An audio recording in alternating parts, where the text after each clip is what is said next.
Hello friend, welcome to stock research centre. आज हम यहाँ पे बात करने वाले हैं हाथवे केबल के स्टॉक के बारे में।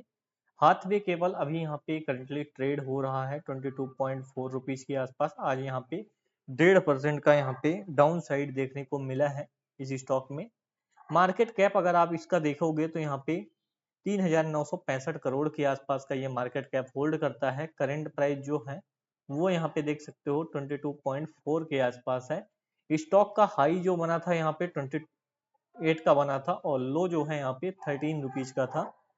प्राइस टू अर्निंग रेशियो की अगर बात की जाए तो प्राइस टू अर्निंग रेशियो यहाँ पे 40 के आसपास है। बुक वैल्यू यहाँ पे 24 के आसपास है। डिविडेंड यहाँ पे ये प्रोवाइड नहीं करता। Return on capital employed, return on equity अगर आप देखोगे तो 3.36 और 2.34 है। फेस वैल्यू यहाँ पे 2 है। Hathway Cable Datacom in engage in distribution of internet service cable and has strategic, मतलब ये केबल और ये रिलायंस ग्रुप का पार्ट है। ये चीज मेरे को फोकस करना था। रिलायंस इंडस्ट्री ग्रुप का यहाँ पे ये सब्सिडरी है। The company is a subsidiary of Reliance group. ये चीज यहाँ पे है और ये इंटरनेट डिस्ट्रीब्यूशन में यहाँ पे है। अगर चार्ट की बात की जाए प्राइस टू अर्निंग रेशियो की, तो price to earning ratio last 10 year का जो था मीडियन 23.7 है, अभी 40 चल रहा है। प्राइस की अगर बात की जाए तो प्राइस यहाँ पे लोवेस्ट एवर हो गया है। प्राइस टू अर्निंग रेशियो बढ़ क्यों गया? मेन मुद्दे की बात है कि यहाँ पे जो प्रॉफिटेबिलिटी है वो यहाँ पे अच्छे से मेंटेन नहीं कर पाया कंपनी, इस कारण से यहाँ पे प्राइस टू अर्निंग रेशियो बढ़ गया, मीडियन के ऊपर पहुंच गया। जैसे भी यहाँ पे प्रॉफिटेबिलिटी आने लगेगी तो ये जो प्राइस टू अर्निंग रेशियो है अपने आप यहाँ पे कूल ऑफ हो जाएगा। बात करते हैं क्वार्टर के रिजल्ट की। क्वार्टर के रिजल्ट कैसे रहे यहाँ पे हाथवे केबल के? तो अगर आप देखोगे हाथवे केबल का जो बिजनेस है 493 करोड़ का हुआ है, जबकि लास्ट क्वार्टर 505 करोड़ का यहाँ पे बिजनेस हुआ था। तो बिजनेस में यहाँ पे ड्रॉप दिखाई पड़ा है, बट ईयर ऑन ईयर देखें तो ईयर ऑन ईयर यहाँ पे बिजनेस क्या हुआ है, इम्प्रूव हुआ है। और इनका जो ऑपरेटिंग प्रॉफिट है वो यहाँ पे क्या हुआ है, 80 करोड़ के आसपास आया है। और लास्ट क्वार्टर यहाँ पे 82 करोड़ के आसपास आया था। लास्ट ईयर यहाँ पे 58 करोड़ के। तो बिजनेस इंप्रूव हुआ है, बट यहाँ पे क्वार्टर ऑन क्वार्टर बेसिस पे उतना ज्यादा इंप्रूवमेंट दिखाई नहीं पड़ रहा है। अब बात करते हैं अदर इनकम की। तो अदर इनकम यहाँ पे इस क्वार्टर यहाँ पे 46 करोड़ का हुआ है, जबकि यहाँ पे डिप्रिसिएशन जो है वो यहाँ पे 80 करोड़ का हुआ है। इस कारण से यहाँ पे जो प्रॉफिट बिफोर टैक्स है वो बढ़ के आया है 46 करोड़। लास्ट क्वार्टर यहाँ पे 31 करोड़ और लास्ट ईयर -10 करोड़। तो इम्प्रूवमेंट दिखाई पड़ रही है। नेट प्रॉफिट की बात करें तो 35 करोड़ के आसपास यहाँ पे नेट प्रॉफिट जनरेट किया है कंपनी ने। और लास्ट क्वार्टर यहाँ पे 22 करोड़ का नेट प्रॉफिट था और लास्ट ईयर सेम क्वार्टर में -15 करोड़ का यहाँ पे जो नेट प्रॉफिट था वो यहाँ पे कंपनी की तरफ से दिखाया गया था। आ जाते हैं ईयर वाइज। ईयर वाइज अगर आप देखोगे तो ईयर वाइज बिजनेस बढ़ा है। बिजनेस के साथ साथ यहाँ पे जो ऑपरेटिंग प्रॉफिट है वो यहाँ पे कांस्टेंट रहा। बिजनेस बढ़ा बट मार्जिन यहाँ पे थोड़ा सा कम हुआ, तो जो ऑपरेटिंग प्रॉफिट है वो यहाँ पे कम आया।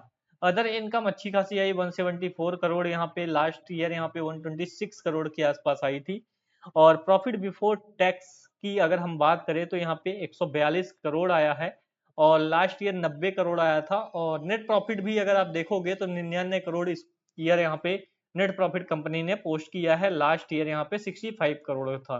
तो कंपनी इंप्रूवमेंट में आ रही है, बट यहाँ पे अभी क्या है, मार्जिन का इम्पैक्ट है। मार्जिन जैसे यहाँ पे इनका बढ़ेगा तो यहाँ पे जो प्रॉफिटेबिलिटी है वो आने लगेगी और price to earning ratio cool up हो जाएगा। शेयर होल्डर बैलेंस शीट भी देख लेते हैं। बैलेंस शीट में क्या है, बैलेंस शीट कंटिन्यूअसली यहाँ पे इंप्रूव हो रही है क्योंकि प्रॉफिट मेकिंग कंपनी है। बोरोइंग यहाँ पे कंपनी ने सिर्फ 20 करोड़ का लिया है और कैपिटल वर्किंग प्रोसेस में बहुत ज्यादा पैसा नहीं फंसा हुआ है, तो ये कुछ खास नहीं है। बैलेंस शीट अच्छी है। यहाँ पे इन्वेस्टर की अगर बात करें तो मेजोरिटी ऑफ होल्डिंग जो है 75% प्रमोटर के पास है, 4-5% एफआईआई के पास है और 20% के आसपास पब्लिक के पास है। तो majority of holding strong hand में ही है, यहाँ पे वीक हैंड में नहीं है। तो यहाँ पे स्टॉक मतलब स्ट्रेंथ शो करेगा और प्रॉफिटेबिलिटी जैसी आती है तो यहाँ पे स्टॉक के प्राइस में भी स्ट्रेंथ आने लगेगी। अगर हम देखें टेक्निकल चार्ट में, टेक्निकल चार्ट में हाथवे केबल कैसा लग रहा है? टेक्निकल चार्ट में अगर आप हाथवे केबल देखें तो एक पूरा का पूरा ट्रेंड लाइन में चल रहा था, उसके बाद डाउनफॉल आया, फिर से ये ट्रेंड लाइन चालू कर दिया है तो ये इसी ट्रेंड लाइन में ये कंटिन्यूअसली काम करता हुआ दिखाई पड़ेगा। और कोई चार्ट पैटर्न बन रहा है कि नहीं बन रहा है? एक चार्ट पैटर्न तो बन रहा है, ये रिवर्स हेड एंड शोल्डर, इसका ब्रेकआउट हुआ, रिटेस्ट हुआ, अब इसके बाद चलना चालू होगा तो 5 ईयर का चार्ट लगाया तो वीकली आया जाएगा। तो इसका जो बेस है, जो इसने बेस बनाया था,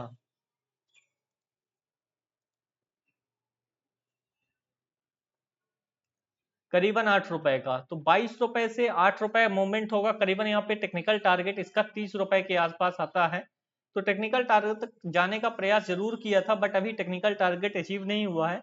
तो फिर से यहाँ पे ये स्टार्ट हो गया है, टेक्निकल टारगेट तक जाने के लिए रेडी हो चुका है। तो उस चीज को भी यहाँ पे ध्यान दे सकते हो, जो टेक्निकल टारगेट है इसका यहाँ पे 30 रुपीज के आसपास बन रहा है।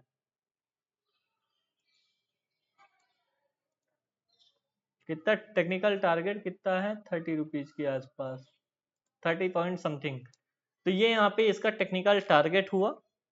वीडियो अच्छा लगे तो वीडियो को लाइक जरूर करिएगा, चैनल पे नए बने चैनल को सब्सक्राइब करिएगा। और ये जो वीडियो है ओनली फॉर एजुकेशनल पर्पज से है, ना कि यहाँ पे कोई इन्वेस्टमेंट पर्पज से। कोई भी अगर फर्दर इन्वेस्टमेंट करना है तो अपने फाइनेंशियल एडवाइजर से कंसर्न करिए, उसके बाद ही किसी स्टॉक में यहाँ पे निवेश करिए। मिलते हैं नेक्स्ट वीडियो।